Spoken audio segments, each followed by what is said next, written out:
Go ahead. Okay, I guess then I can move on to the next question. Good. Uh, so that one is also from one of your tweets on memory. All right. So where you say, this is the use of memory for liberation, not less of love, but expanding of love beyond desire and so liberation from the future as well as the past. I'm glad you caught that. I'm Thus, glad you love. caught that. I'm glad you caught that. Who's that? Who said that? That I haven't noted down. Well, see, that's very important. I think it may be disregard. All right. I'm Uh, very glad you caught that. That's excellent because okay. So what's the question? yeah. So in that one, like I think at the end you say, history may be servitude, history may be freedom. See, now they vanish, the faces and places with the self which, as it could love them, to become renewed, transfigured in another pattern. So one of the things, Oh, whoa, the stop, way stop, I stop. Is understood that the that, quote? Is that the quote? yeah, that's a quote, yeah. Okay, so that also sounds a little bit like T.S. Eliot. So that's fascinating that T.S. Eliot and Nisargadatta Maharaj sound the same. Check it out and see who it was. It may be something else. Can you check real quick? I can wait. Yeah, yeah, I'll check real quick. I'm glad you caught that though, because I it caught me too, and I had second thoughts about it. But keep going. Yeah, yeah. So this one is from T.S. Eliot. Ah, okay. So, oh, wonderful. Okay. So read it now slowly and articulate it clearly so people can get it. All right, because they won't have the tweet. Got it, got it. So this is on memory. It says, this is the use of memory for liberation, not less of love, but expanding of love beyond desire, and so liberation from the future as well as the past. Thus, love of a country begins as attachment to our own field of action and comes to find that action is of little importance, though never indifferent. History may be servitude, history may be freedom. See, now they vanish, the faces and places, with the self which, as it could, loved them, to become renewed, transfigured in another pattern. Okay, that's a poet. Yeah. Yeah. So Eliot was not enlightened, right? He was a very great poet. Okay, and this is a meditation and a contemplation, and he's got some great ones because he studied the Vedas and he studied Buddhism and things like that, and he was a great English poet, very cerebral, but I mean, still some till human voices wake us and we drown, or the Wasteland or the Hollow Man, and these are some beautiful poems for the 20th and the 21st century. This one I think is Little Giddings, and we give poets a break, right? They're poets, and so yeah, that's a contemplation, and it's contemplation about history and being attached to history could be slavery or it could be liberation. But again, we know that there's no action really in either one, the future or the past. The action is here right now, only here right now. There's no liberation in the past. There's no liberation in the future. Mm-hmm. I mean, you could argue there, I mean, it depends on whether you have a block universe or some other idea of where the past is. See how I'm making the gestures like the past is over here and the future is over there? Well, that's all silliness, right? Yeah. So because both space and time are mental constructs. So yeah, we give the poets a break. Mm-hmm. They're searching for truth too, like scientists Mm-hmm. and even like painters. You'd be surprised. Great painters don't lie. So, I mean, that's what makes Yeah. them great painters. So that one that's if it's T.S. Eliot, we can't. Let's not get too wrapped up in it. Okay. Okay. But I do Got it. recommend the Hollow Man or the Waste. Yeah, the Hollow Man probably is easier. What's Hollow Man? It's a poem by Eliot. Oh, okay. We are the Hollow Men. Uh, God knows got we it. are too. It's- Okay, Okay, another I'll note it question. down. Another Yeah, question before we stop. yeah. The next. Go ahead. Good. Yeah, yeah. Next one is. Yeah. So next one is. Okay, I'll ask the more important one. I have four more, but I'll ask the one that I No, go ahead. Go ahead. Yeah. yeah. How would you know which is a more So this important one one? is yeah, I know just the gut feeling that maybe this is more important than the other. But yeah, that Being comes from careful because conditioning or whatever. you already know what you like. It's what you don't Yeah, like that you yeah, probably don't know, and that could be more important. That's just a basic learning. That's learning how to learn. So that's what we like, what we know. For example, we go to a museum. People say, "Well, I know what I like," right? Or to music, right? They say, "Well, I know what I like." hmm What they really mean is, "I like what I know." Okay. Now that's a kiss of death for the student, for the learner, right? For the wayfarer. And so, and this is a very important teaching point. Very, very important because they don't teach it to you in Western schools. That it's what you don't like that you need to pay the most attention to, not what you do like. All right, but let's go. Let's. Why don't we get? Why don't you just list them out, and then we can decide which ones. Okay, All right. got it.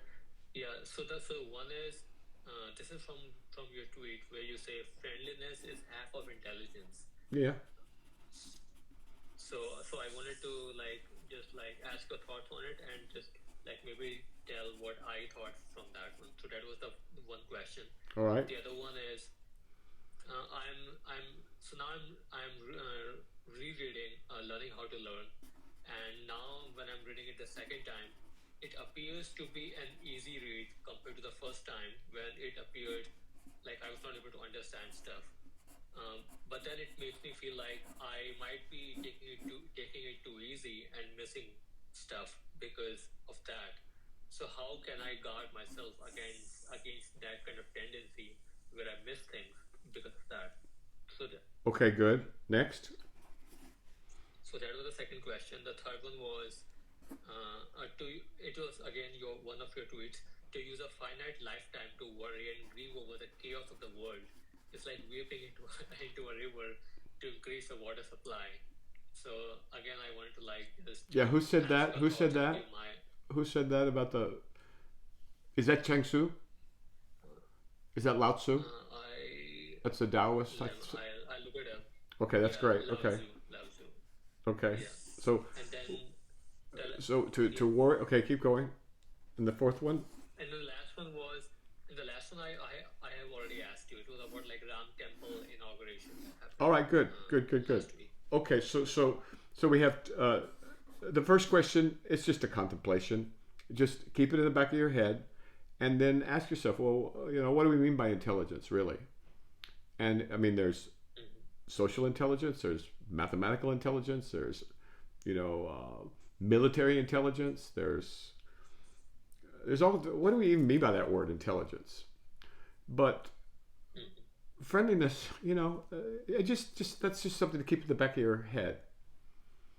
And it's I think it's a good saying. Who was that? Hadrat Ali? Hadrat Ali, right? And the friendliness one. Yeah, that's the son-in-law of the Prophet Muhammad, peace be upon him. Okay. Now, with the learning how to learn, yes, of course, it's easier on the second read. That's the whole point. These things. If there's something really good, it's either needs to be read twice at least, or you're going to want to read it twice or three times, right? In a lifetime, right? Or whatever. But these books are specifically designed to be read, repeatedly. And the way you deal with that, it's very straightforward. It's going to be easier every time you go through it because you're growing, you're understanding more, right? That's number one. So what you do every time you read it, first you date the book, 2006, put the year in the front.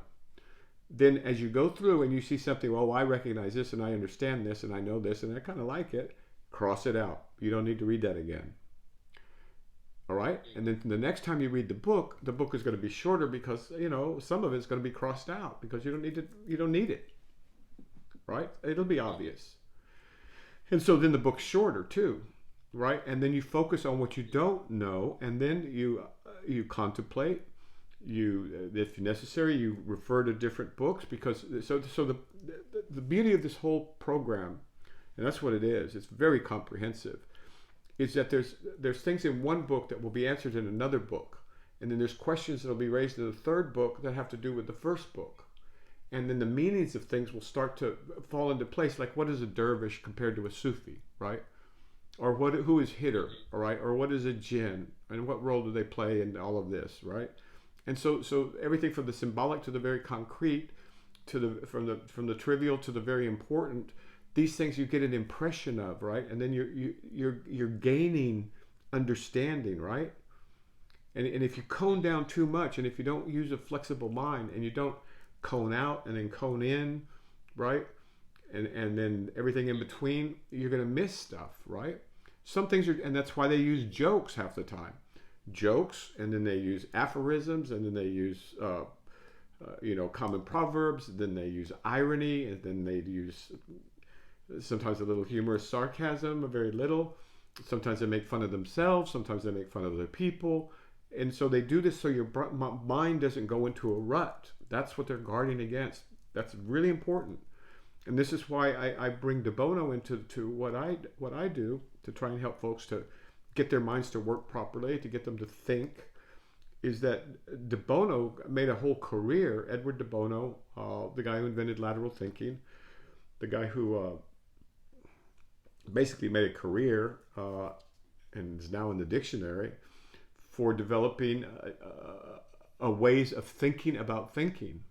Something we really need to do, because right now only the computational guys have any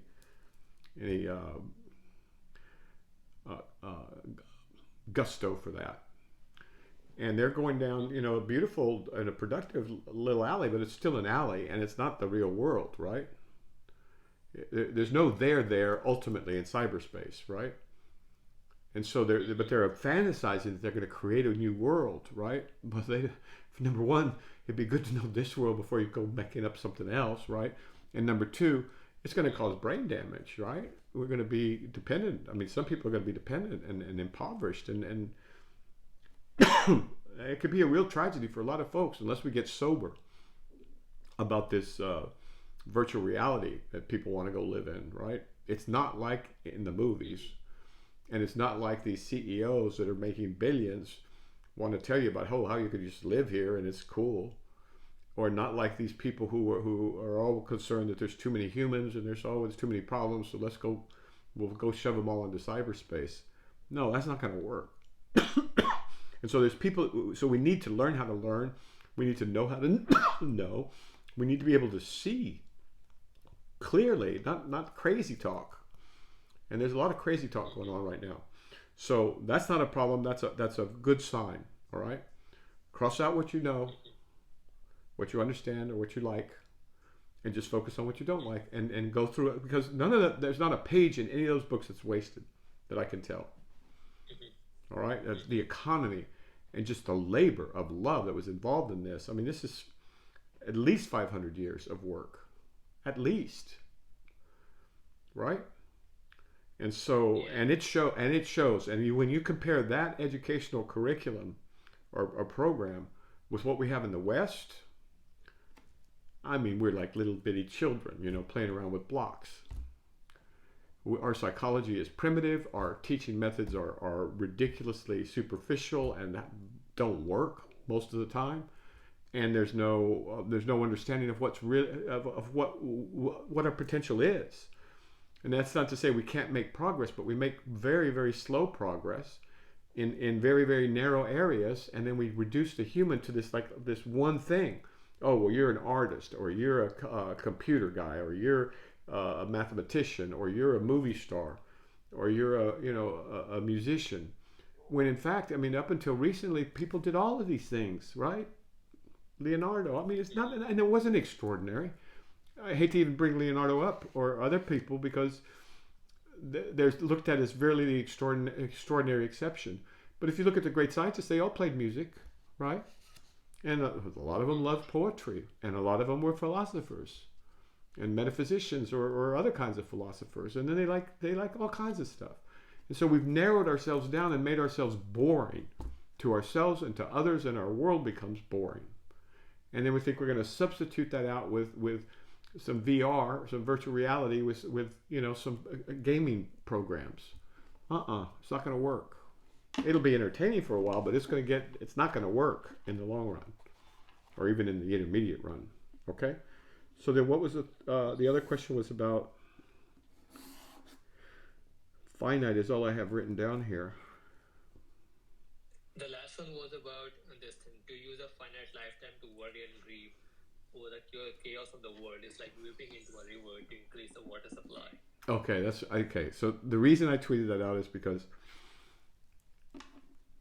maybe it's some of these, it's very easy for people, including myself, maybe especially myself, to get wrapped up in concern for the world, right? Like, oh my God, Western civilization is going to collapse. Oh my God, we're going to, and war's no joke. I don't like war. I've never liked war. And so, or the pollution, or the climate change, or the sexual problems, or the cultural problems, or the cancel culture, or the redneck culture, or whatever you want, and to get all caught up in all this noise. But the fact of the matter is the world has always been a mess whenever humans start applying their conceptual minds to it.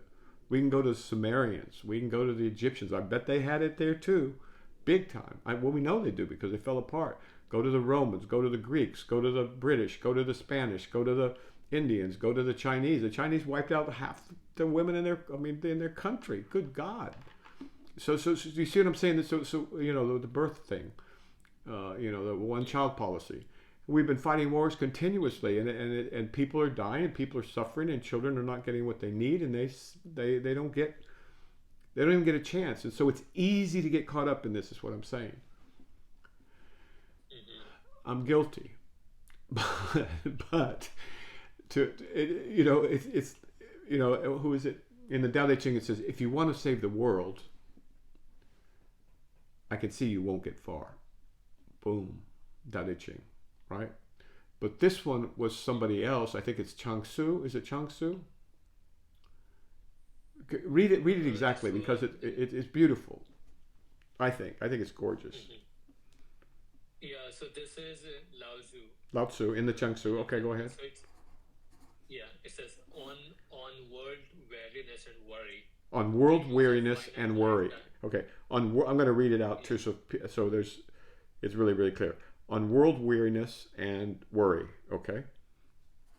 I wrote that part. Okay, go ahead. To use a finite lifetime to worry and grieve over the chaos of the world is like weeping into a river to increase the water supply. Okay, so that's okay. So to grieve and get all distraught, and to worry about the chaos in the world, right? And he says it much better. So maybe I'll attach it to something. Okay, it's like weeping into a river because you think it's going to increase the water supply. And that's really what it's like when you look at the history of the world, and when you look at the history of man and his concepts, his constructs, his mental imaginings on the world.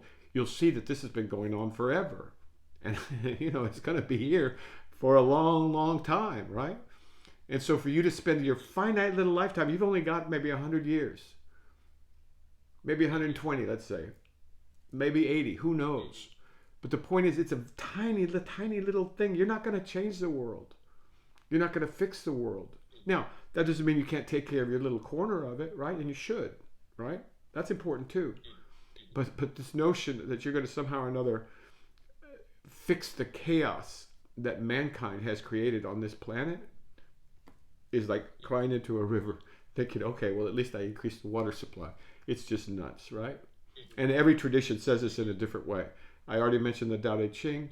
If you want to change the world, I can see you won't get far. Jesus, render unto Caesar what is Caesar's. The Sufis have an adage in which actually it's Jesus. They quote Jesus, and he's walking with some, or maybe it was Muhammad. No, it was Jesus. And it's described, I think, in a hadith or a tradition or something. I'm not an expert. and he's walking past and he sees some of the garbage you see in the world, you know, like what we see on X when the people are ganging up and beating up some poor kid and nobody's stepping in to help the poor kid while he's being bullied. And Jesus said something like, I never can understand how people can fall in love with this old hag. He's talking about the world, right?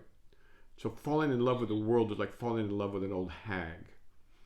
And you know, and if you look in every tradition of wisdom, spiritual or not spiritual, you'll probably do a little less worrying about the chaos of the world, maybe a little bit more caring about your corner of the world, the people that you're responsible for, and the people that you can help a bit.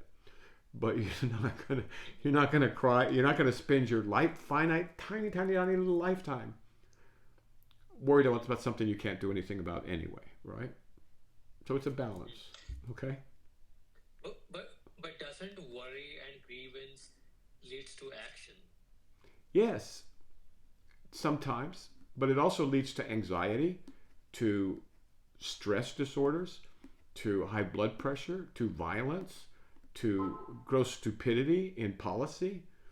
Yeah, so it's like I said, you got to have a flexible mind. You got to be able to zoom in and zoom out. Now, if you what you need to do is fix the roof, yeah, a little worry about the rain coming in, that's reasonable. Fix the roof, right? But if you think, oh man, God really screwed up because He put too many people on this planet, and so let's restrict everybody to having one child only, right? That's what we did. Well, that's what the Chinese did. Although the U.S. they were using U.S. data and U.S. thinking, you know, actually out of Stanford. It's tragic. And look at the mess they created for themselves. Do you see what I'm saying? So this is why you got to have wisdom too. You got to have insight and wisdom and compassion. And if you go off half-cocked with only one of those things, you're just going to screw up and make things worse, in all likelihood. Yeah. Unless it's something like, you know, fixing your carburetor. Mm-hmm. Okay? Yep. All right, sir? Sounds good. All right. Take good care. Thank you. All right. Bye-bye. You too.